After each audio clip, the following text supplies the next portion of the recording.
Este é o último podcast da série Eu Estive Lá e merecia uma chave de ouro. E então resolvi convidar 2 gerações de mulheres que escolheram a política. Não interessa tanto se a escolheram em exclusividade ou não, a escolha vale por si própria e sobretudo também porque é muito interessante a política pensada, sonhada, idealizada, concretizada no feminino. Eu convidei a Cecília Meireles, deputada, advogada, ex-membro do governo e uma cara grande do CDS e atualmente comentadora política da SIC Notícias. Convidei a Teresa Patrício Gouveia, licenciada em Gestão de Empresas, fez um mestrado em Gestão de Informação da London School of Economics e neste momento trabalha na JSD da Distrital de Lisboa, onde coordena o Gabinete de Economia e Finanças. Joana Filipe, que é dirigente do LIVRE, atualmente a cursar Economia, mas que esteve 4 anos a estudar Engenharia Aeroespacial no Técnico. Trabalha na equipe do LIVRE na Câmara de Lisboa e na Assembleia Municipal. E eu vou só acrescentar uma coisa que eu achei particularmente curioso e interessante. Foi a pessoa, a grande preparadora do seu líder Rui Tavares, agora nos recentes debates para as eleições legislativas. Ana Catarina Mendes, atual deputada ao Parlamento Europeu, neste momento deputada como cabeça de lista de Setúbal, membro do governo de António Costa, na política há muitos anos. Agradeço a todas estarem aqui comigo e vou começar pela Benjamina, a Teresa, que é Saudemos a Juventude, e vou começar por, como falei de escolhas, escolheu a política ou acha que foi escolhida pela política? Não é a mesma coisa. Não é, certamente. Então, antes de mais nada, muito boa tarde às 4 e queria agradecer à Maria João pelo convite, mas passando à sua pergunta, eu cresci numa família em que a política sempre foi um tema e eu felizmente estou rodeada de bons exemplos de pessoas que, apesar dos seus defeitos e com as suas qualidades e características, tentaram prestar serviço público e os seus exemplos próximos inspiraram-me. Um deles, inclusive, vivia na minha própria casa, e o meu pai, que dedicou a sua vida a enaltecer a história de Portugal, fazer com que todos os portugueses tivessem orgulho da sua identidade como povo. Mas também, faço também o acrescento, também estava preocupado em resolver as questões práticas do dia a dia. Havia alturas que eu chegava à casa pequena e vi-o a discutir ideias e debate e soluções com políticas que eu conhecia da televisão, nem sabia os nomes. Mas sempre com muita elegância e discrição. Eu não queria aparecer, fazia por amar o país. E isto, como filha, passa uma atitude perante a vida que marca. Mas isto no meu contexto.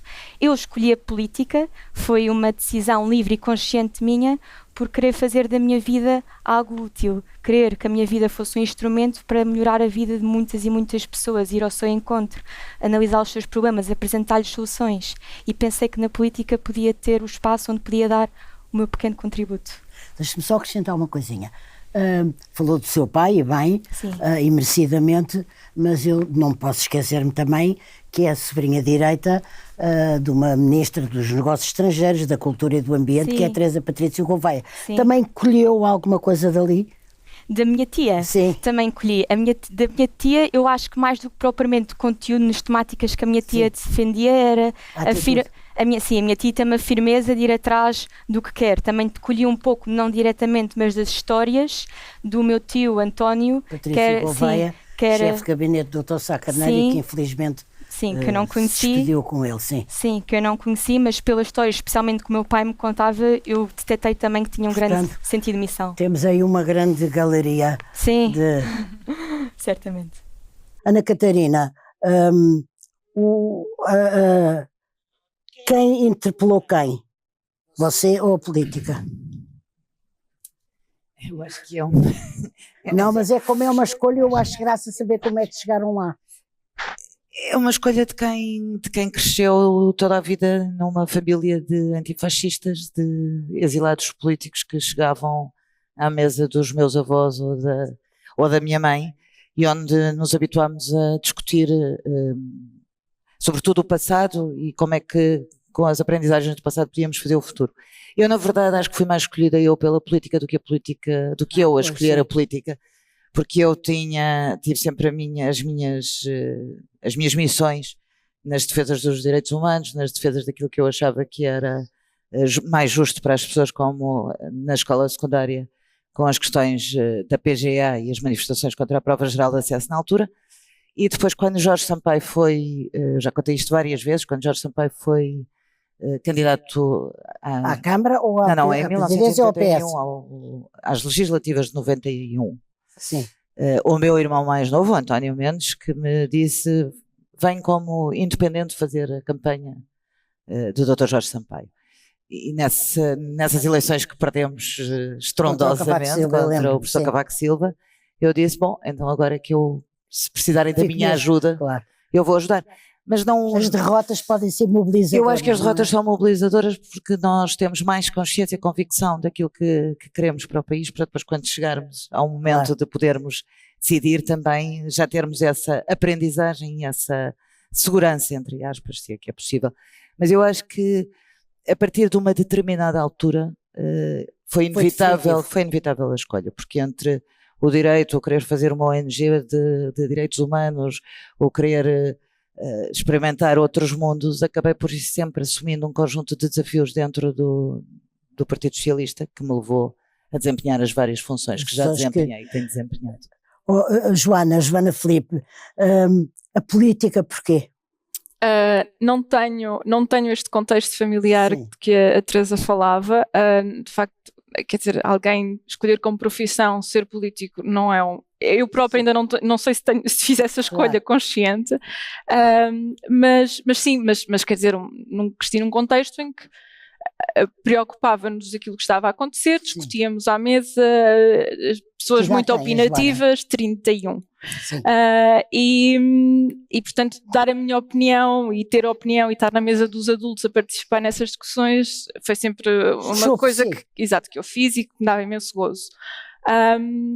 Mas só bastante mais tarde, e lá está, depois na faculdade, comecei por um curso em Engenharia Aeroespacial, que enfim, tudo pode desaguar na política, mas não é a escolha mais óbvia. Mas foi depois de mudar para a economia e alguns no meio, fazer um semestre no Peru, em que por uma série de coincidências fiquei e é aquele clichê de de despertar até e ganhar uma consciência, não uma consciência que já tinha, mas uma noção de dever, de fazer algo porque lá está, porque confrontei-me com uma realidade e num período muito tumultuoso também da política no Peru, e conheci pessoas politicamente também muito ativas exatamente, e então entendi que devia também eu lutar por um lado por aquilo que já eram conquistas e direitos e garantias que nós tínhamos em Portugal, mas que dávamos, em grande medida, damos por garantidos e que não temos às vezes consciência do quão extraordinários são, e que de todo não é quer dizer, não são inevitáveis e não são, mais uma vez, não são garantidos, e por outro lado tentar avançar nesse projeto e depois já às tantas naquilo que são as minhas ideias, ou aquilo com que eu me identifico. Mas... Já lá vamos às ideias. Cecília, a mesma coisa. A política apareceu como? Olá, antes de mais, obrigada pelo convite. À primeira pergunta, eu acho que fui mesmo eu que escolhi a política e não a política que me escolheu a mim. Eu estava a ouvir-vos e estava a pensar. De facto, na minha família falava-se de muita coisa, de maneira muito crítica e muito viva, havia discussões muito vivas, mas política, não posso dizer que não se falasse em política, mas francamente era a última coisa de que se falava. Antes de se falar em política, eu lembro-me, eu almoçava até há muito pouco tempo todos os domingos em casa dos meus avós. O meu avô era pintor e professor de Belas Artes e, portanto, falava-se o almoço inteiro de pintura, de arte, de literatura, de música, política. Surgia sempre, mas ela, eu percebo o raciocínio dela. Surgia sempre como a última coisa de que se falava, e falava sempre num tom bastante crítico e apartidário, sobretudo. As pessoas da minha família tinham posições políticas, mas bastante fluidas de uns partidos para os outros, e portanto não era nada essa essa politização, essa partidarização não era uma coisa que existisse na minha família.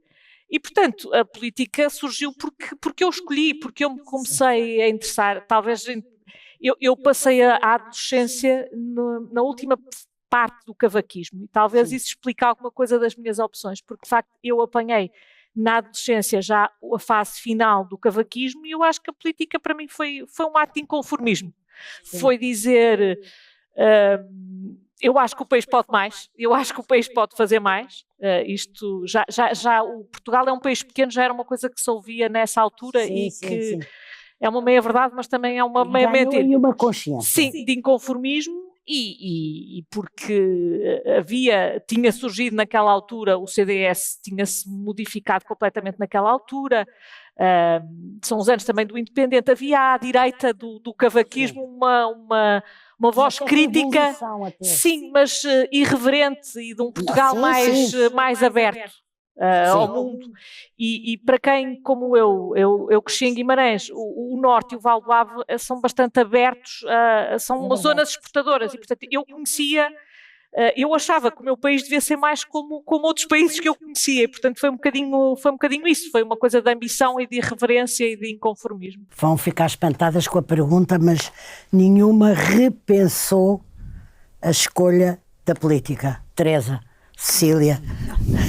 Joana, Ana Catarina, muito bem. Eu agora gostava muito de as ouvir. Perguntei como é que tinha surgido a política.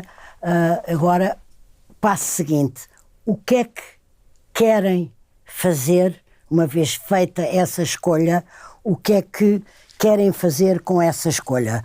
Eu tenho uma ideia que a Teresa tem uma coisa que a toca em especial, um tema que é a credibilização da classe política, mas se quiser falar de outros, eu sei este, provavelmente haverá mais. O que é que, uma vez descoberta o seu gosto, o seu interesse, o seu empenho na política, o que é que quer fazer com ela? Certo. Falou de facto sobre um tema que me apaixona bastante, que é a parte da credibilização política, e de facto uma coisa que eu gostava de ver no meu país. Acho que é preciso uma equipa sólida, várias pessoas aliadas em várias frentes para resolver, mas eu acredito que possa resolver esta questão que é a crise entre eleitores e a classe política, que muita gente pode achar que é um problema técnico, mas acima de tudo eu acredito que seja uma questão de fundo. Há quem acredite que possa passar, nós vemos a nossa taxa de abstenção e há quem possa acreditar que possa passar por temas como talvez não haver mecanismos de voto digital, a questão das fake news, não nos adaptarmos à forma como comunicamos, mas essencialmente se olharmos para a realidade podemos ver como todos nós podemos aprender e olhar para o problema de uma forma mais profunda. E quando estava no mestrado fiz um caso de estudo sobre a Estónia. A Estónia é um país pioneiro na questão do voto digital. Eles têm o voto digital implementado desde 2005. E uma coisa interessante que eles notaram foi que entre 2005 e 2019, ao mesmo tempo que o voto digital aumentou, o número de pessoas a votar diminuiu. Sim, que é um pouco contraintuitivo, lá está, há menos pessoas a votar. E quando se foi apurar os motivos, descobriram essencialmente dois. Número um, que as pessoas confiavam nos mecanismos tecnológicos, mas não confiavam nas instituições governativas. E, portanto, percebemos como está aqui uma questão de fundo por trás da descredibilização, que, a meu ver, pode-se resolver indo por três vias. Desde já, apostando em lutas contra a corrupção, que nós sabemos que existe e que afasta eleitores, por um lado. Por outro lado, afasta também pessoas da sociedade civil competentes que não se querem conectar com estas questões. Por outro lado, também, talvez, a falta de profundidade nas questões, nas temáticas, como se aborda o tema, falávamos antes de entrar, que de facto, em vez de estarmos aqui em políticas mediáticas e quem aparece melhor e tudo mais, podíamos de facto concentrar-nos mais em ir aos temas e de debater soluções exaustivamente, a ver todo o tipo de questões a fundo. E por último, também a questão talvez o problema do relativismo moral. Vemos como de facto se a política é a arte de representar pessoas, é importante que as pessoas se revejam em políticos e de facto quando se encontram pessoas em qualquer campo que sejam íntegras, honestas, leais, com os seus valores e princípios e se sentarem dispostos a abdicar deles, isto arrasta pessoas às urnas. E eu acredito que esta descredibilização pode ser resgatada com políticos que tenham este sentido de missão, de serviço ao país, de valores que não estejam dispostos a abdicar. Acredito que podemos ganhar todos muito mais, percebendo que há uma questão de fundo por trás, mais que uma questão técnica. A Joana está de acordo que a corrupção pode ser um dos principais, se não o principal elemento afastador, se quiser, ou inibidor de um compromisso político mais empenhado e mais ativo? Eu acho que mais do que a corrupção, até porque não é fácil medi-la e ter uma noção clara da sua dimensão, eu acho que a percepção de corrupção é de facto um dos componentes, um dos fatores que afasta as pessoas da política e de uma intervenção mais participada, e lá está, de conceder esse benefício da dúvida e de nos sentirmos efetivamente representados por quem elegemos, mesmo quando participamos no ato eleitoral. Acho que não é de todo o único fator que afasta as pessoas. Eu perguntava se podia ser um dos mais fortes, claro que não é o único.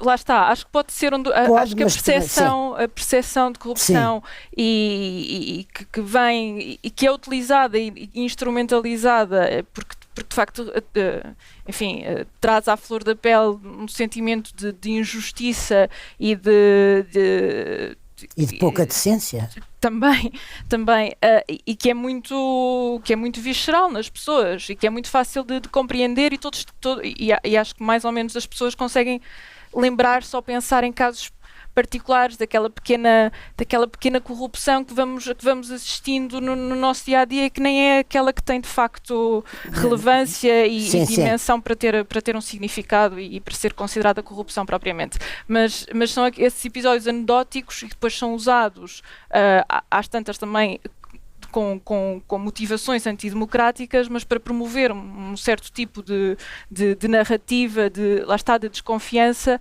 e de afastamento, e estou a falar, claro, dos populismos. Pode ser uma faca de dois gumes, não é? Exatamente. A utilização, exatamente. Sem querer menorizar a questão e a gravidade da questão. Que existe, mas de facto nós não, por exemplo, em Portugal muito concretamente, não existem dados de que haja mais corrupção hoje em dia do que havia há 20 anos atrás, de todo.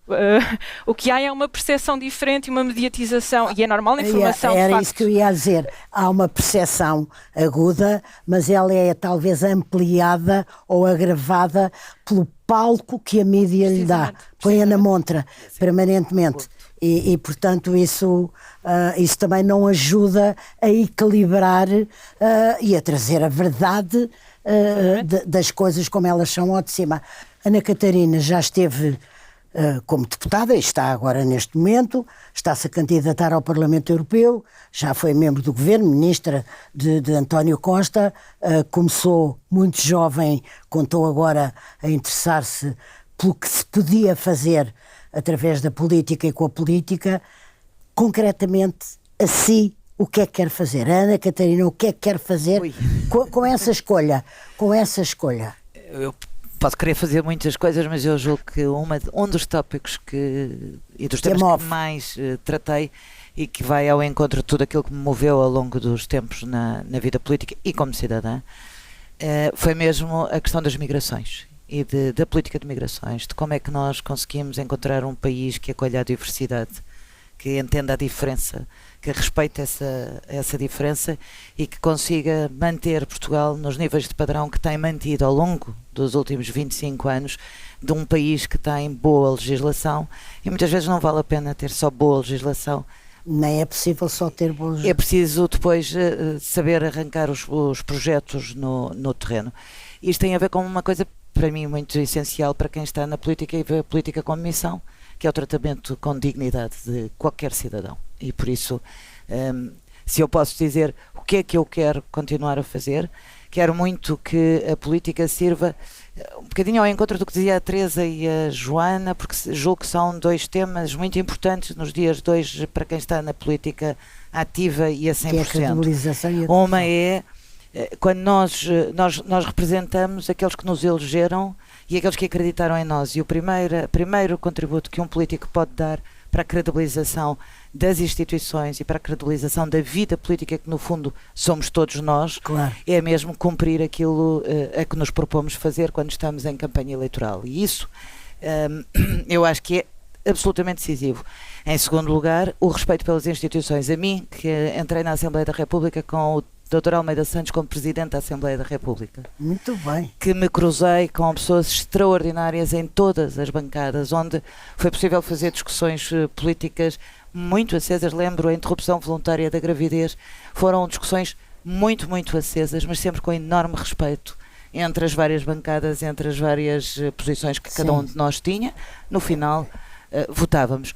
Hoje eu olho para o Parlamento com uma apreensão muito grande. Está-me a tirar a pergunta da boca. Porque sinto que o Parlamento está deslaçado, como as maioneses. Que as pessoas se entrincheiraram, desculpem esta expressão, e que está cada um no seu canto e que não percebem que isso esmaga a democracia. E o que suporta e melhora a democracia nestes 50 anos da democracia é a mesma capacidade que nós temos de, respeitando as opiniões de cada um, construirmos em conjunto e de dialogar em conjunto. E por isso, a minha missão daqui até ao final dos meus dias na política é mesmo preservar, aprofundar e defender a democracia.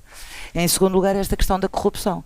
Há hoje que a Joana disse muito bem, não há, dos dados que existem, não há um aumento da corrupção em Portugal nos últimos 20 anos, e se olharmos para os dados do Banco Mundial, por exemplo, e de várias instituições internacionais, nós não somos dos países mais corruptos, embora tenhamos corrupção.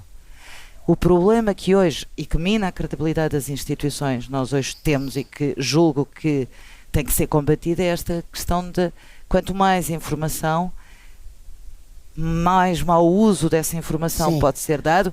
As percepções que vão sendo criadas são percepções que depois, se não são confirmadas em factos, e quando são, por vezes não se faz caso. Mas deixe-me só chamar a atenção para uma coisa. É evidente que a mídia as amplia e por vezes mal.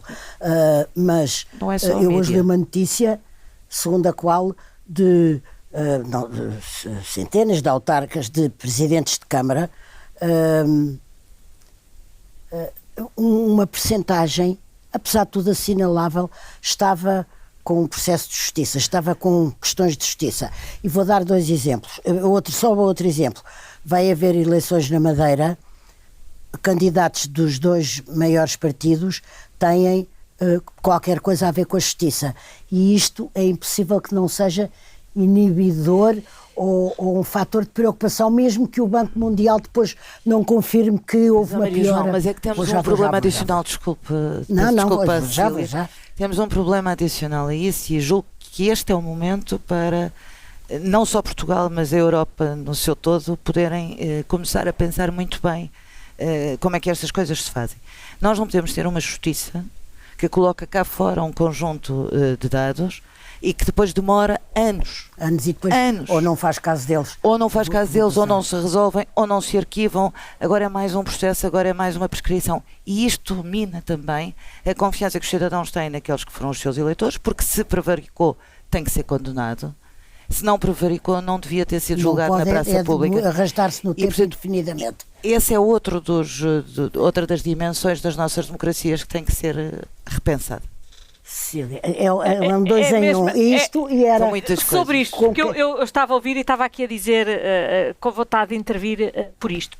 Eu também não sei se há agora mais corrupção do que havia há 20 anos. Até porque, vamos lá ver, todas estas coisas são baseadas sempre em estudos e em números criados, porque a corrupção, como a criminalidade não reportada e não descoberta, nós estamos sempre como a riqueza não declarada. Eu às vezes vejo estes números. São estudos, porque se não é declarado não há maneira nenhuma. Há alguns dados que podem indiciar.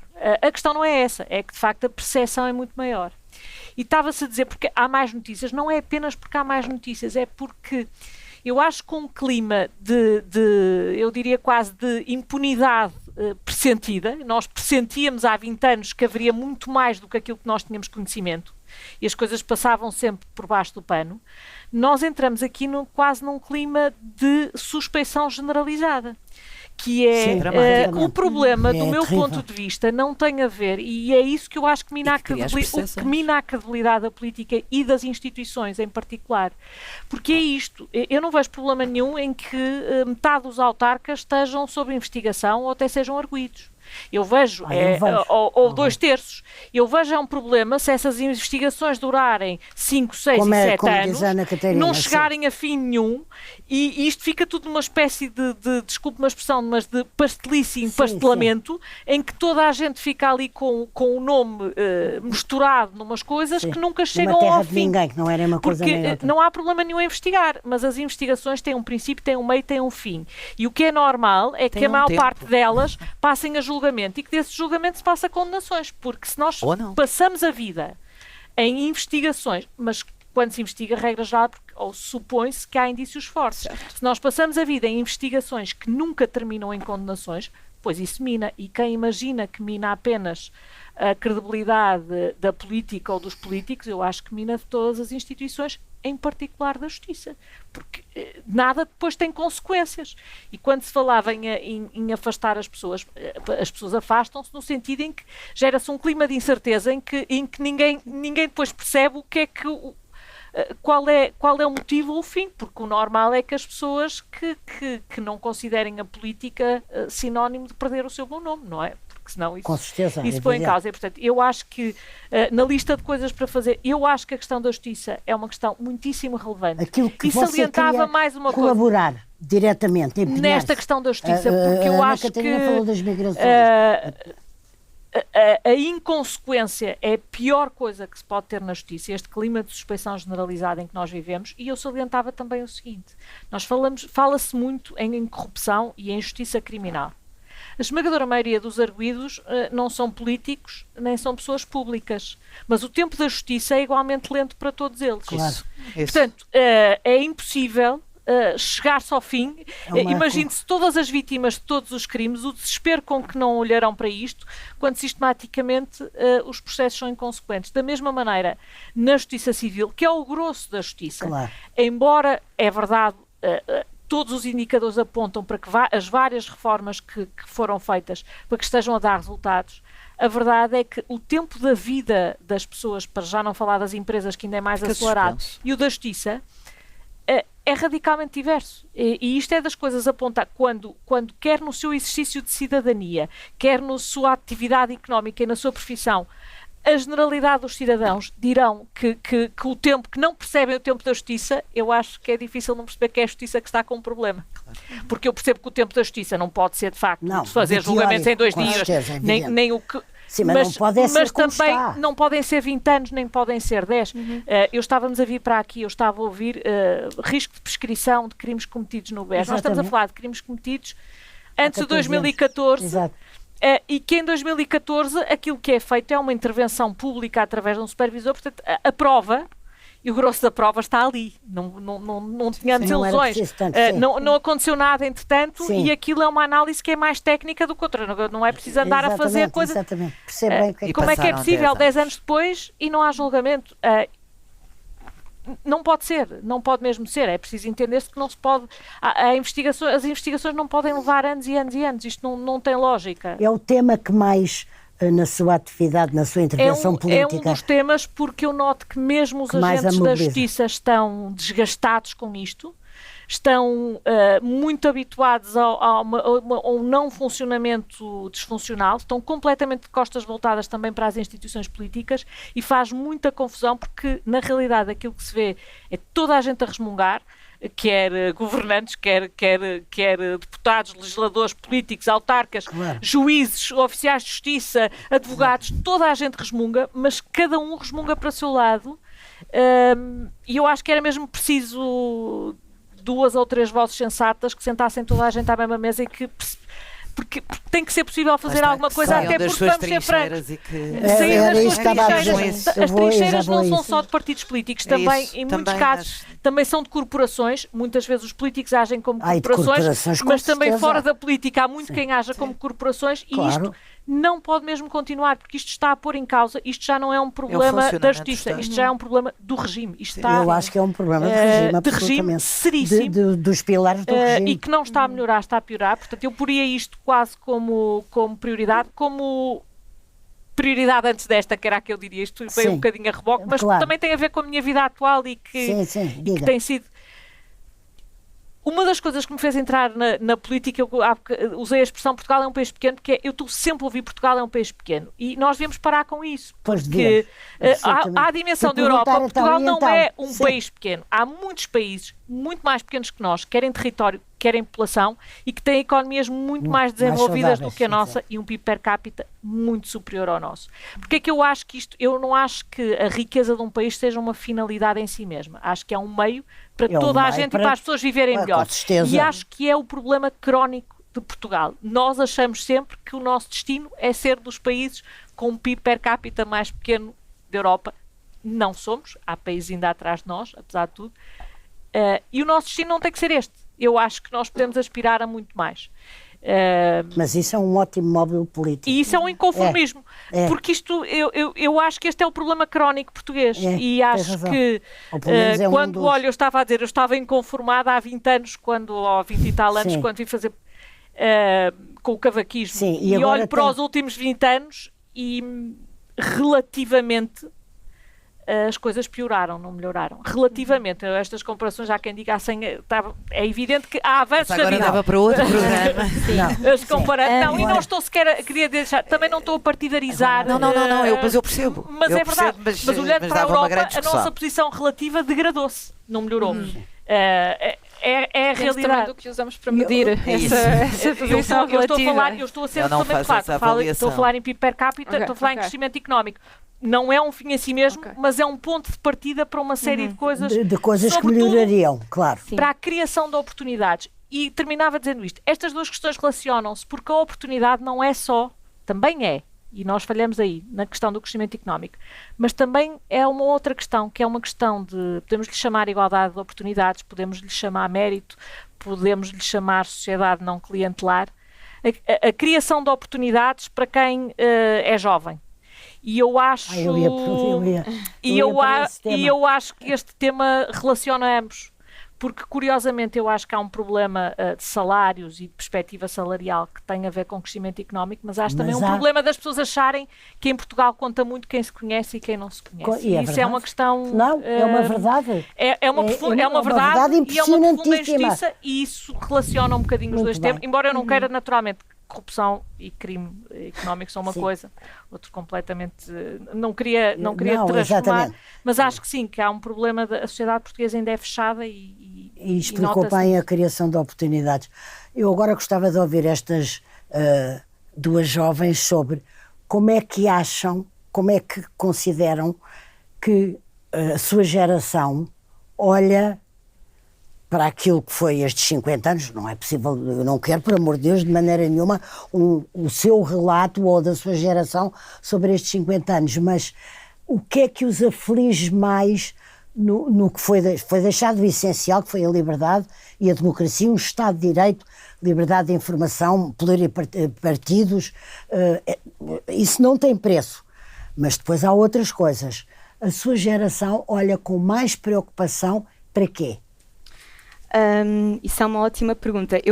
Eu, se me permitir, Maria João, ainda quando estava agora a fazer o relato final, em que falava sobre as grandes causas que nós temos, há uma que nós não falámos e que eu aproveitava já o facto de sermos todas mulheres, que não queria mesmo deixar de falar antes de responder rapidamente à sua pergunta, que é o problema que eu acredito que é o maior problema que o país atravessa neste momento, que é a questão da natalidade. Nós estamos a viver um inverno demográfico.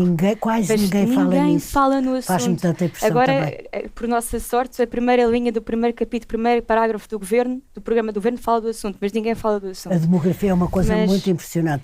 Mas eu registro isso e estou absolutamente de acordo consigo. Mas além desse problema que nos vai causar uns custos terríveis que nem se imaginam agora, hoje em 24, o que é mais apontado como preocupação, lamento... nossa geração. Sim, muito bem, ok. Então, eu acho que, e acredito que também possas concordar, que a maior parte da nossa geração tem causas importantes com que se debruça. Temos a questão da ecologia verde, a transição digital responsável, a saúde mental, a globalização responsável, são todas causas importantes, sem dúvida nenhuma. Mas se me perguntar qual é que eu acho que é a causa principal da minha geração, sem dúvida nenhuma que a causa da minha geração é a emancipação. O maior problema que nós temos para resolver hoje em dia é conseguir nos emancipar. A verdade é que temos os nossos jovens... Concretamente, em que sentido? O que é que está a querer emancipar? Então, conseguimos ter os recursos e as condições necessárias que nos permitam começar a construir o nosso projeto de vida pessoal, o nosso projeto de felicidade. Nós sabemos que, atualmente, em Portugal, os jovens saem de casa dos pais aos 30 anos. Tardíssimo. 70% dos jovens portugueses, 70% ainda está em casa dos pais. E, de facto, ainda que haja esta vontade, este desejo de se emancipar, torna muito difícil. E há bocadinho eu falava de natalidade, é completamente diferente para uma mulher sair de casa aos 25 ou aos 30 quando quer começar a pensar em ter filhos. Exatamente, é fundar uma família. E essencialmente, também fazendo a ponto com uma coisa que a Sil dizia, era precisamente a parte de como é que este problema se resolve. Essencialmente, eu acredito que seja criando oportunidades económicas para resolver a instabilidade laboral e também para criar mais oportunidades de melhores salários. Nós sabemos que 75% dos jovens recebem até 1.000 euros por mês. A este problema acresce, que não os permite poupar, a este problema acresce o problema da habitação. Sim. Portanto, que é um problema gravíssimo entre custos. Olham para aquilo que também atrapalha a minha geração. Porque percebo, porque tenho filhos e netos e, portanto, posso acompanhar que seja inquietante. Sim, depois há toda a parte da questão da imigração, como consequência, as pessoas, um em cada 3 jovens já está no estrangeiro, e eu posso dizer, e acredito que a Maria João também pelos seus netos, que os jovens, na verdade, querem ficar no seu país, querem ter cá motivos para ficar.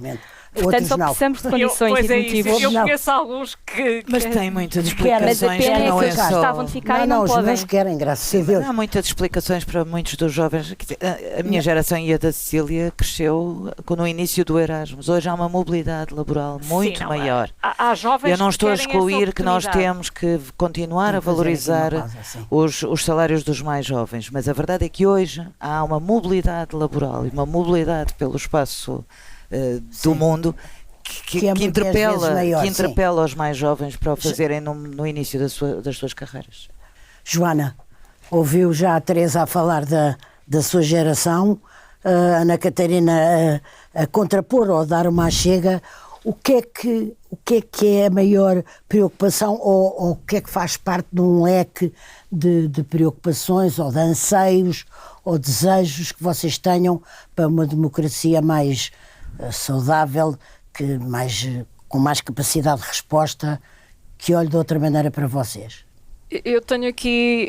Eu vou ser um bocadinho chata, porque eu tenho muita dificuldade em responder a essa pergunta do ponto de vista do que é que a minha geração... Pode ser chata, não é? Não está a ser, nunca foi, e pode responder como quiser. Porque, de facto, a pergunta é muito direta e muito concreta, mas eu tenho mesmo genuinamente dificuldade em fazer essa avaliação. Então responda por si. E posso, exatamente, e é isso que eu vou fazer. Com certeza, concordando com muitos aspectos que a Teresa referiu, mas, por exemplo, tenho muito mais facilidade em ser crítica da minha geração e, por exemplo, falava daquilo que, enfim, dos 50 anos da democracia, e eu acho que na minha geração falta a memória histórica e o reconhecimento dessa conquista. Eu por acaso também acho que falta. E lá está, e eu acho isso preocupa-me enquanto cidadã, enquanto mulher em Portugal e com determinado conjunto de valores. Acho que gostava de ver a minha geração mais envolvida e mais consciente do que aconteceu, luta, do que aconteceu e do que se viveu. Exatamente, e daquilo que são direitos que tomamos como garantidos e que não o eram assim há tanto tempo. E onde Portugal também, mais uma vez, porque depois falamos sempre deste atraso de Portugal em relação a outros países da Europa e falando muito concretamente só do contexto europeu, porque se formos ao contexto mundial, então, de facto, é um bocadinho ainda mais estranho, porque Portugal é um país rico, super desenvolvido. Rico não é. ao nível, em termos mundiais, ou seja, nós estamos no patamar nos 25% da população mundial mais rico, é high income. Há um terço de pobreza neste momento, por exemplo. Certo, mas no contexto global dos bilhões de pessoas do planeta, nós estamos aqui num cantinho privilegiado, com todos os problemas que temos para resolver. Mas lá está, acho que na minha geração, e certamente que, enfim, há coisas que se pode dizer que estão mais difíceis, ou que são aparentemente mais difíceis do que eram, se calhar, para os meus pais, do que foi eles saírem de casa e começarem uma vida independente dos seus pais. Mas, por outro lado, hoje também eu fico um bocadinho preocupada com este individualismo que sinto nas pessoas da minha idade, e com a perda de sentido de comunidade e de construirmos um país, cidades, vilas, aldeias, sítios onde todos estamos, onde de facto o objetivo é construirmos uma vida e uma sociedade mais harmoniosa e melhor para todos. E há menos disponibilidade e menos capacidade mas aí também é o tecido. Mas aí também, e sendo perfeitamente justa, em Portugal, por exemplo, trabalha-se muitas horas. Trabalha-se mais horas do que na maioria dos países da Europa. E de facto também não podemos exigir às pessoas que elas participem na vida cívica, exatamente, quando têm de trabalhar 8 horas, 10, 12 horas e chegar a casa e fazer uma série de outras tarefas que são trabalho, efetivamente, e que lhes deixa muito pouco tempo e disponibilidade para a cidadania. Exatamente. E, portanto, há que reconhecer isso. Mas por outro lado está ao nosso alcance e temos ainda a capacidade, vivendo em democracia, para participarmos e para reivindicarmos estes direitos conquistados e para os fazer avançar. E é isso que eu acho às vezes que falta um bocadinho, essa reivindicação e a participação mesmo naquelas... Porque é fácil também entendermos como uma tarefa supérflua ou fútil a participação, ir a uma assembleia de freguesia. Mas não é. Mas não é, ou seja, é exatamente o contrário.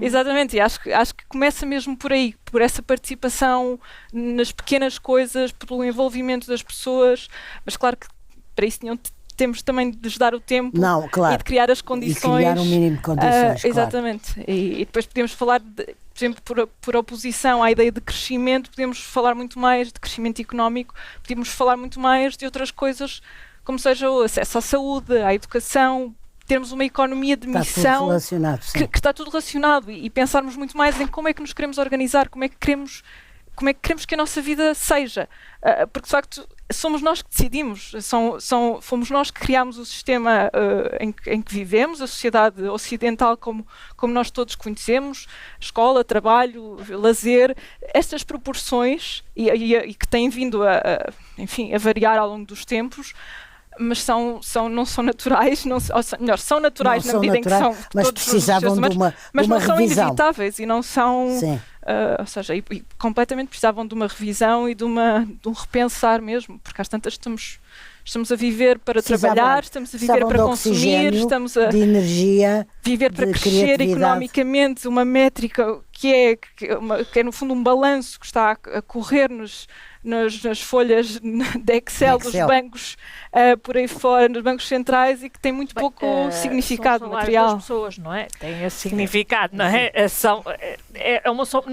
Não é uma... O que eu quero dizer com isto é a riqueza gerada pelos países não é uma coisa virtual, é uma coisa material e que afeta... que afeta. Não, exatamente, não se pode passar ao lado.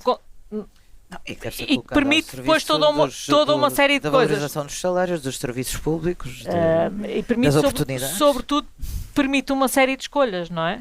Claro. Quanto maior for a riqueza, mais aumenta o leque das escolhas.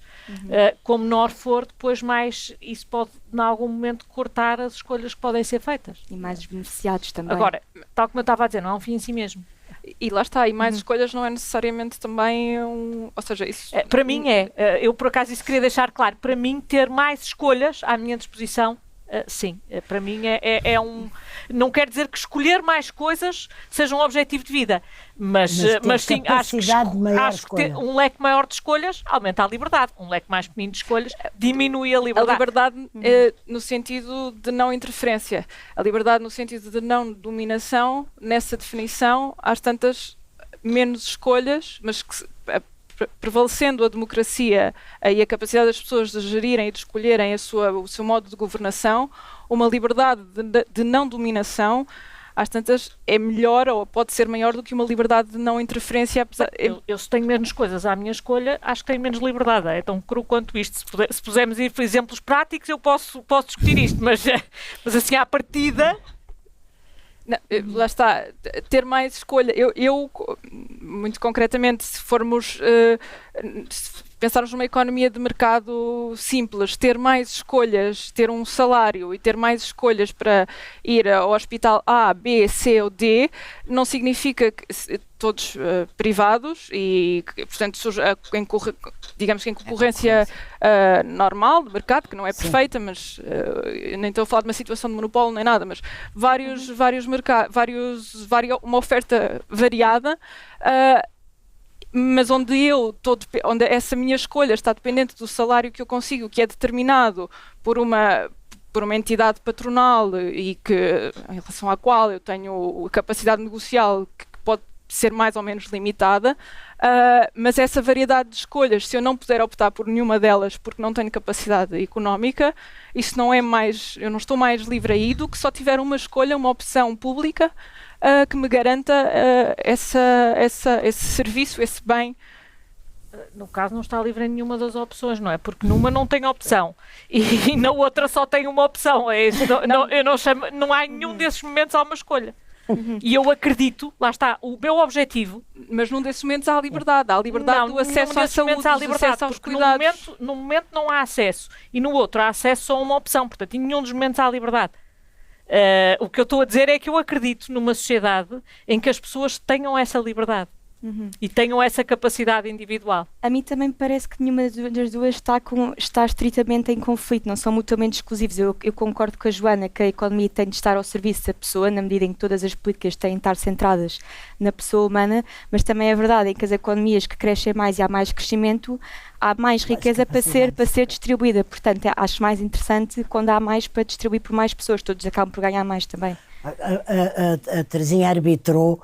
Eu agora queria ouvi-las só para terminar sobre a Europa, uma Europa mais federal ou menos federal, que a Europa pode vir a sair das próximas eleições, que Parlamento, as divisões que já estão neste momento a ocorrer diante dos nossos olhos, e evidentemente começo com a Ana Catarina, que disse que sim a este desafio ciclópico, posso dizer, não posso, enorme, de ter passado cabeça de lista vitoriosa em Setúbal nas últimas eleições legislativas e agora voar para o Parlamento Europeu.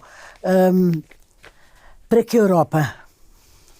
Eu acho que essa é a grande questão dos próximos 5 anos. Eu acho que os próximos 5 anos são determinantes para aquilo que vai ser o projeto europeu tal qual nós o conhecemos até aqui. Conhecemos até aqui, sim. Eu julgo que há 3 desafios essenciais. O primeiro é saber como lidar com a extrema-direita a surgir com grande... E vai surgir. Com grandes números e densidade nos vários países da União Europeia. Eu acho que quando nós olhamos para a França e percebemos que a extrema-direita pode, pela primeira vez, ganhar as presidenciais, isso não deixa de convocar os democratas para uma enorme preocupação e saber como reagir. Uma enorme reflexão também. E uma enorme reflexão. Claro. Eles lá chegaram. Sim, mas eu acho que é mesmo preciso uma grande reflexão e por isso há bocadinho... E o extremo... Nunca, há sempre extremos mais extremados do que o extremo, também é outra coisa que nós estamos a perceber. A França neste momento não tem só o partido de Marine Le Pen, tem 5 partidos de extrema-direita. Não é fácil que está a surgir, por isso é que eu estava a dizer vários partidos de extrema-direita, portanto eu julgo que o primeiro desafio que nós temos a enfrentar todos como coletivo é como é que se consegue desmontar uma narrativa que está criada pela extrema-direita que invoca o medo, que invoca a discriminação e que invoca a segurança de todo o projeto europeu e vai pôr em causa o projeto europeu tal qual nós o conhecemos. E a segunda? Em segundo lugar, eu julgo que nós temos que olhar para as matérias da defesa com uma enorme preocupação e com aquilo que deve ser a nossa ligação à NATO e aquilo que deve ser a nossa resposta aos vários conflitos. E pagar aquilo que nos comprometemos? Pagar aquilo que nos comprometemos e, em particular, a guerra da Ucrânia, que é particularmente significativa, porque agora já não se fala todos os dias da guerra da Ucrânia, mas ela continua a existir e continua a que Putin possa olhar para as margens da Europa com certa vontade e como se pudesse ver, precisamente porque tem do outro lado a iminência da chegada ao poder outra vez de Trump. E por isso eu julgo que, do ponto de vista da segurança, o próprio projeto europeu tem aqui um enorme desafio. Sim. E uma enorme, mais do que reflexão, de desafio de como reagir. Que tem que concretizar, claro. E em terceiro lugar, estas duas dimensões levam-me à questão que há bocadinho, e vão-me dizer que eu sou repetitiva, mas é a questão do Estado de Direito. É a questão do Estado de Direito que eu julgo que está também em cima da mesa, porque o alargamento vai nos colocar um conjunto de desafios enormes. E não está escrito na pedra que todos estes países que fazem já hoje parte da União Europeia sejam países profundamente comprometidos com os valores democráticos. Eu olho para uma Hungria e pergunto-me se não estamos todos a fazer de conta que não vemos o horror do que ali se vai passando.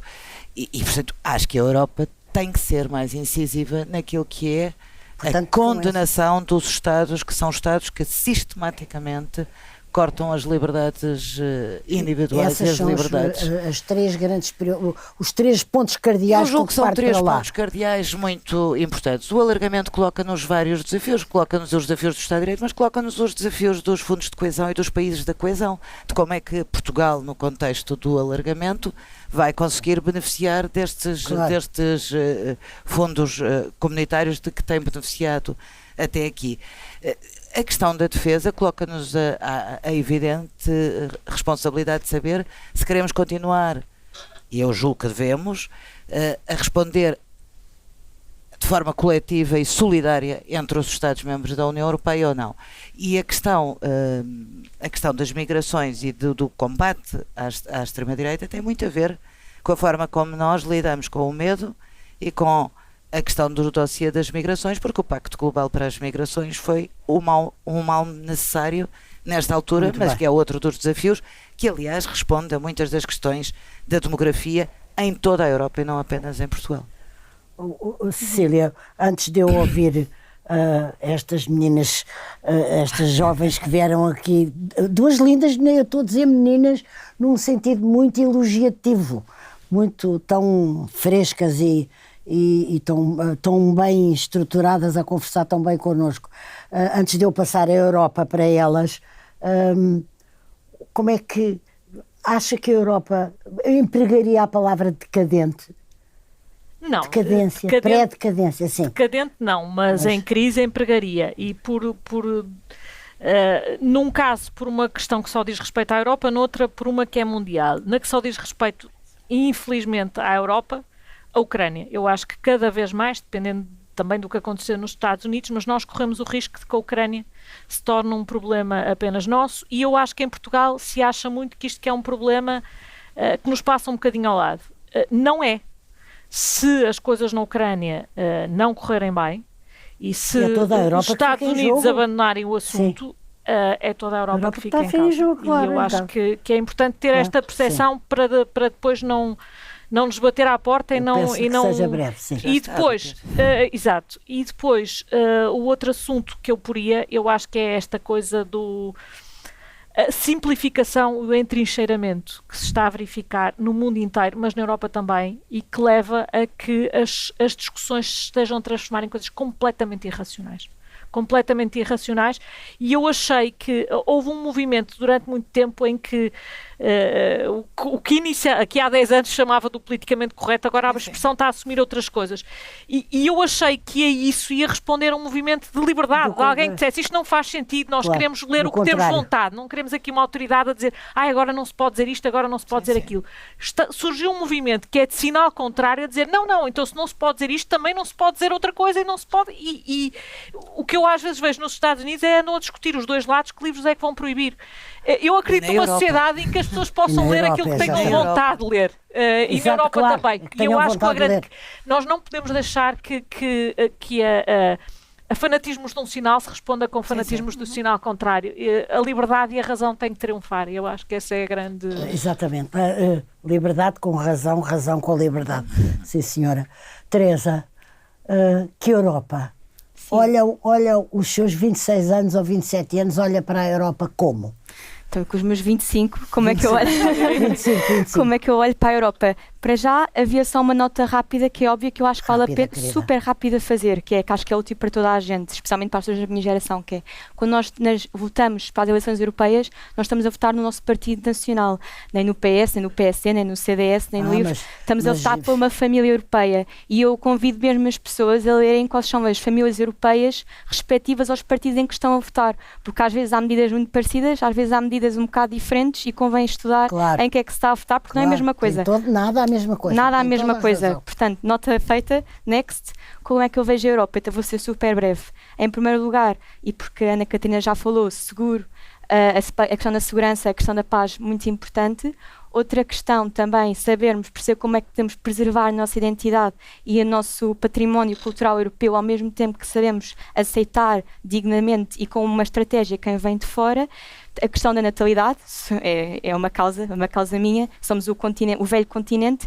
E em terceiro lugar, a questão económica. Eu gostava que Portugal nos próximos 10 anos passasse de ser um país que precisa incessantemente de fundos europeus para um país que pode contribuir para a Europa, ajudar países que estão atrás de Portugal a crescer e a acompanhar-nos, porque isto é a Europa a trabalhar de uma forma saudável. Concluí. Joana. Sim, pegando precisamente dessa parte final da Teresa, eu acho que Portugal tem muito a dar à Europa também, não só aquilo que já colheu nos últimos anos em que fomos membros desta União Europeia, desta comunidade. O que a Ana Catarina e a Cecília referiram antes, obviamente super importante, claro. E tem de estar no debate político e nesta campanha, e temos de estar muito atentos a estas ameaças à democracia europeia na sua vertente mais fundamental, porque é disso que se tratam, e estas pequenas crises de regime às tantas ao nível europeu podem ter, e suficientes países na União Europeia podem dinamitar, entrarem numa espiral de populismos, porque às tantas depois são muito perniciosos e não são impostos com golpes de Estado violentos, são através do bloqueios bloqueios à independência da comunicação social, e são pequenas coisas que vão minando a democracia e que nós todos também nos vamos apercebendo também em Portugal, de que não estamos imunes a elas. Mas eu também, e naturalmente, não era isso que queria dar a entender antes, Portugal tem de ser capaz de gerar riqueza, e acho que neste contexto de alargamento da União Europeia e de uma inevitável menor dependência de fundos, temos mesmo de ser capazes... É uma obrigação, sim. Sim, e isso tem sido largamente subaproveitado em Portugal, a capacidade que nós temos de gerar conhecimento nas universidades e de o transformar e de fazer de Portugal uma economia de verdadeiro valor acrescentado. Temos universidades extraordinárias, das melhores do mundo, incrivelmente cotadas, mas depois falta fazer fazer primeiro há um passar à prática, é verdade. Exatamente. Falta sermos capazes de fazer render isso. No fundo, de transformar isso, de termos uma indústria que seja... seja... entravam as agendas mobilizadoras do PRR, o conhecimento e a economia e as empresas. Que é absolutamente fundamental e que começa, obviamente, na escola e que vai até ao mais alto nível de ensino e de investigação e a academia, de fazer esse entrosamento depois com as empresas e com a iniciativa privada e cooperativa e, de facto, aquilo que outras nações, igualmente pequenas ou mais pequenas, como a Maria João referia, foram capazes de fazer e de ter essa noção de a necessidade que é de terem conhecimento e de capacidade transformadora de criar alguma coisa nova e que tenha utilidade para a sociedade e que daí se possa retirar valor.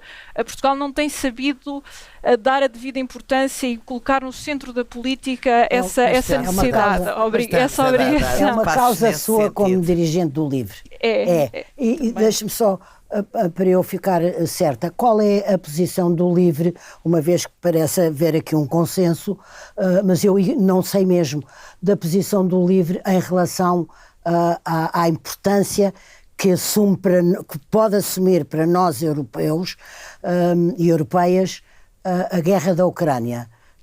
Qual é a vossa posição? É importantíssimo, ou seja, é uma questão absolutamente central e no LIVRE também não tem grandes rodeios em dizer claramente que a Ucrânia se deve e tem o direito de se defender e que neste momento é a linha da frente dos restantes países da Europa, exatamente contra um autoritarismo militar que tem de ser combatido.